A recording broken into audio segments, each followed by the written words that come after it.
Autism spectrum হচ্ছে আমাদের বিভিন্ন মাত্রা বলি, আমরা বিভিন্ন স্তর বলি। মানে অটিজম ব্যাপারটা এতটাই ভাস্ট হয়ে গেছে, একটা লাইকে আমব্রেলা। যদি কোনো পরিবারের কারোর অটিজম থেকে থাকে তাহলে সেটার একটা ওয়াইড রেঞ্জের প্রভাব পড়ছে আপনার, যে বাচ্চাটার অটিজম হতে পারে। এবার বাচ্চাদের পেরেন্টসরা কী করছে, গ্যাজেট দিয়ে দিচ্ছে বাচ্চাদের হাতে, বাচ্চারা কন্টিনিউয়াসলি দিচ্ছে। তাতে কি হচ্ছে, বাচ্চার ইন্টালেকচুয়ালের বিকাশটা ঠিক মতন ঘটছে না।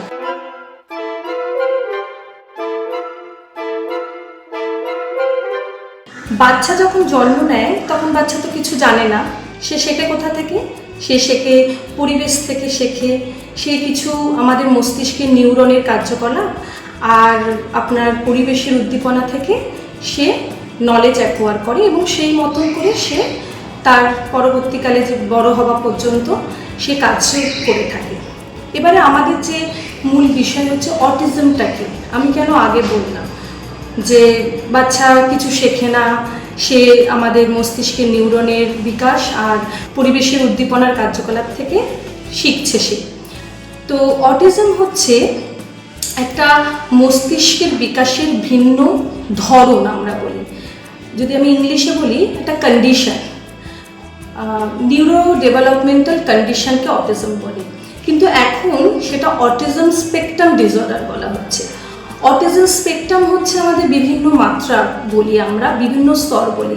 মানে অটিজম ব্যাপারটা এতটাই ভাস্ট হয়ে গেছে, একটা লাইকে আমব্রেলা টাইপের হয়ে গেছে, যে এই অটিজমের একটা বাচ্চা থেকে ভিন্ন এবং তাদের স্ট্রেংথ আলাদা, তাদের চ্যালেঞ্জিং আলাদা এবং তাদের পার্সোনালিটি ট্রেটস আলাদা। তো সেখানে কিছু আমরা সিনড্রোমও দেখতে পাওয়া যায়, যেমন হচ্ছে ধরুন ডাউন সিনড্রোম দেখতে পাচ্ছি, অটিজমের সঙ্গে ডাউন সিনড্রোম, অ্যাসপার সিনড্রোম এবং অটিজমের সঙ্গে এডিএইচডিও হচ্ছে, সেই জন্যে এখন এটাকে অটিজম স্পেকট্রাম ডিসঅর্ডার বলছে। এবারে হচ্ছে যে অটিজম স্পেকট্রাম ডিসঅর্ডারের কারণ কি, মানে কি কারণে হচ্ছে এগুলো, এখনো পর্যন্ত রিসার্চ চলছে, এটার কোনো একক কারণ নেই অটিজমের। এর একটা বলতে পারেন একটা অনেক কারণ মিলিত হয়ে একটা কারণ হচ্ছে, ওটা জেনেটিক কারণ হচ্ছে, একটা পরিবেশগত কারণ হচ্ছে। জেনেটিক কারণটা কীরকম, যদি কোনো পরিবারের কারোর অটিজম থেকে থাকে তাহলে সেটার একটা ওয়াইড রেঞ্জের প্রভাব পড়ছে আপনার, যে বাচ্চাটার অটিজম হতে পারে। কিংবা ধরুন মা প্রিন্যাটালে মা যদি কোনো ইনজুরি হয় কিংবা খুব ব্লিডিং হচ্ছে বা কোনো ফুড হ্যাবিটের প্রবলেম ছিল তো সেখান থেকে হতে পারে, বা মায়ের কোনো ডিজিজ হয়েছে বা কোনো ইনফেকশন হয়েছে সেখান থেকেও অটিজম আসতে পারে। তারপরে পরিবেশগত অটিজম এখন খুব একটা প্রচলিত হচ্ছে, যে ভার্চুয়াল অটিজম। অটিজম আবার ভার্চুয়াল অটিজম দুটো কিন্তু সম্পূর্ণ আলাদা, আমি আগেই বলে দিচ্ছি। অটিজম হচ্ছে নিউরো ডেভেলপমেন্টাল কন্ডিশন, আর ভার্চুয়াল অটিজমটা হচ্ছে এটা আসে স্ক্রিনিং টাইম থেকে। এখন দেখা যাবে যে বাচ্চাদের, যেহেতু আমাদের থার্ড ওয়ার্ল্ড কান্ট্রিতে এখন আমরা ভীষণ গ্যাজেটের ওপর নির্ভরশীল হয়ে পড়ছি, এবার বাচ্চাদের পেরেন্টসরা কী করছে, গ্যাজেট দিয়ে দিচ্ছে বাচ্চাদের হাতে, বাচ্চারা কন্টিনিউয়াসলি দিচ্ছে। তাতে কি হচ্ছে, বাচ্চার ইন্টালেকচুয়ালের বিকাশটা ঠিক মতন ঘটছে না। এর ফলে তারা দেখবেন যে তারা ঠিক মতন আই কন্ট্যাক্ট করছে না, ঠিক মতন আপনার সঙ্গে কথার আদান প্রদান করছে না। এবার আমি এর সঙ্গে আসি যে তো আমরা কী করে বুঝবো যে বাচ্চাটার অটিজম আছে।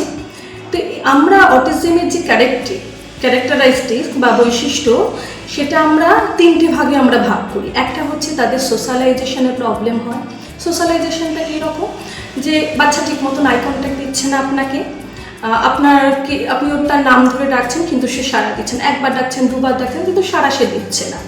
আরেকটা হচ্ছে যে তার আপনার কোনো খেলার প্রতি সেরকম ইন্টারেস্ট নেই, বা বাচ্চাদের সঙ্গে বসে খেলবে, বা সে ঠিক মতন হ্যালো হাইও করবে না কারোর সঙ্গে, বলতে পারেন সে নিজেকে একদম অ্যালোন করে দিচ্ছে, কোনো সোশ্যাল অ্যাক্টিভিটি সে করছে না, কোনো গ্যাদারিংয়েও সে যাচ্ছে না, কোনো একসঙ্গে অনেকগুলো বাচ্চা তো সেখান থেকে নিজেকেও সরিয়ে নিচ্ছে।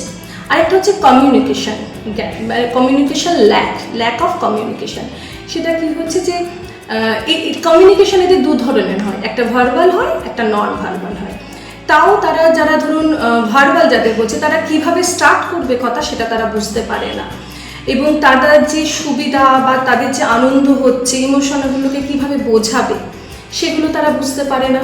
এবং তারা একটা টপিক একটা মানে একটা টপিকের ওপর যে কোথায় শুরু করতে হয় বা কোথায় থামতে হয় সেটাও তারা বুঝতে পারে না। এটা একটা ল্যাক অফ কমিউনিকেশন হচ্ছে। আরেকটা হচ্ছে এদের রেস্ট্রিক্টিভ রিপিটেটিভ একটা প্যাটার্ন টাইপ বিহেভিয়ার আছে। ওটা কীরকম, এরা একটা ফিক্সড এরা রুটিন ভীষণ পছন্দ করে। মানে হচ্ছে তারা লাইন দিয়ে গাড়ি সাজিয়ে যাচ্ছে, এবার যদি আপনি ওই গাড়ি লাইন দিয়ে গাড়ি সাজানো থাকে একটু যদি এদিক ওদিক করে দেন তাদের ট্যান্ট্রাম স্টার্ট হয়ে যায়, তারা রেসলেস হয়ে যায়, তারা কান্নাকাটি শুরু করে দেয়। আর এদের হচ্ছে যে দেখবেন যে কন্টিনিউয়াস রিপিটেটিভ বিহেভিয়ার, মানে কন্টিনিউয়াস ফ্ল্যাপিং হ্যান্ড করে যাচ্ছে, একটা প্যাটার্নে ওরা দৌড়েই যাচ্ছে, কী কারণে দৌড়াচ্ছে কেউ জানে, কিন্তু প্যাটার্নে এইসব যদি দেখে মায়েরা তাহলে তাদের সচেতনতা হতে পারে যে বাচ্চাটার মধ্যে অটিজম আছে। তাহলে তারা কোথায় যাবে, তারা প্রথমেই কোনো পেডিয়াট্রিক ডক্টরের কাছে যাবেন, গিয়ে তাদের সমস্যা বলবেন এবং তিনি সাজেস্ট করবেন কোনো ক্লিনিক্যাল সাইকোলজিস্ট কিংবা কোনো নিউরোলজিস্টের কাছে তাদের ডায়াগনোসিস করার। আচ্ছা, এবারে আমি আসি যে আচ্ছা অটিজম এটা আমার কাছে যারা আসে, যেসব স্টুডেন্ট আছে, ম্যাম এটা কি কিউরেবল, ম্যাম এটা তো কি সেরে যাবে? প্রথমেই আমি বলে রাখি অটিজম কোনো রোগ নয়, এটা একটা কন্ডিশন। এটা যত বাচ্চার সঙ্গে আপনি কাজ করবেন, যত ওকে বিভিন্ন ফাংশনাল অ্যাক্টিভিটির সঙ্গে যুক্ত করবেন, তত ও কিন্তু তার ডেভেলপমেন্ট হবে, তার বিকাশ হবে।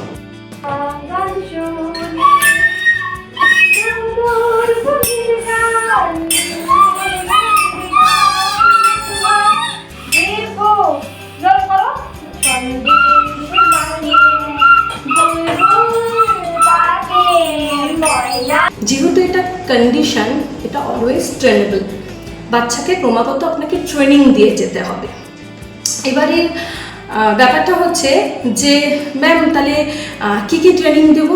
সেই বলে ম্যাম আমি বাচ্চাকে তো দৌড় করাচ্ছি, ম্যাম আমি বাচ্চাকে তো প্রত্যেক দিন নিয়ে যাচ্ছি অকুপেশন। হ্যাঁ আমি জানি যে একটা অটিজম বাচ্চার behaviour modification, occupation therapy, speech therapy আর স্পেশাল এডুকেশান চায়। কিন্তু ব্যাপারটা কী হচ্ছে, সবার প্রথমে যেটা হয় পেরেন্টিং অ্যাওয়ারনেসটা দরকার। প্রথমে জানতে হবে, প্রথমে যেটা গুরুত্বপূর্ণ, যেটা ভীষণ ইম্পর্টেন্ট, আপনাকে অ্যাকসেপ্ট করতে হবে। আমি 5টা রুলে খুব বিশ্বাসী। সেটা হচ্ছে ডোন্ট স্কোল্ড, একদম বাচ্চাকে বকা যাবে না। বাচ্চাকে অ্যাকসেপ্ট করতে হবে যে হ্যাঁ আমার বাচ্চার অটিজম আছে, অ্যাকসেপ্ট করতে হবে। বাচ্চাকে তুলনা করলে হবে না এবং কন্টিনিউ তাকে থেরাপি আর প্র্যাকটিসের মধ্যে রাখতে হবে। তাহলেই আপনি তার কাছ থেকে বাচ্চার ডেভেলপমেন্ট আপনি দেখতে পারবেন। আজকাল মায়েরা ভীষণ বাচ্চাদের নিয়ে ছোটাছুটি করে। আমার কাছে কয়েক বাচ্চা আসে যারা ধরুন আমার কাছে 1 মাস করলো, তারা স্যাটিসফাই, তারা তো রেজাল্ট তাড়াতাড়ি চায়। কিন্তু অটিজমে ওইভাবে রেজাল্ট পাওয়া যায় না যে আমি একজন থেরাপিস্টের কাছে গেলাম, সে কয়েকটা বললো, আমি 5 দিন করিয়ে বললাম কই আমার বাচ্চার মধ্যে তো কোনো ইমপ্রুভমেন্ট হচ্ছে না, তো চলো আমি অন্যদিকে যাই। আরেকটা কথা যেটা মেনলি আমার বলার কথা, যে আপনারা যখন এই যে অটিজম পিরিয়ডটা 6 মান্থ থেকে 3 ইয়ার্সের মধ্যে কিন্তু এস্টাবলিশ হয়ে যায়, তখন আপনাকে কিন্তু একটু বাচ্চাকে লক্ষ্য রাখতে হবে এবং চেষ্টা করবেন যতটা পারবেন আর্লি ইন্টারভেনশানে যাওয়া। আর্লি ইন্টারভেনশানে যত তাড়াতাড়ি যাবেন বাচ্চার কিন্তু বিকাশ তত তাড়াতাড়ি হয়। ওই পিরিয়ডটাই বাচ্চার বিকাশ অনেক তাড়াতাড়ি হয়। লাইক ও সাবস্ক্রাইব করার পাশাপাশি বেল আইকনটি প্রেস করতে ভুলবেন না। ওয়েল টক, টকিং ওয়েলনেস।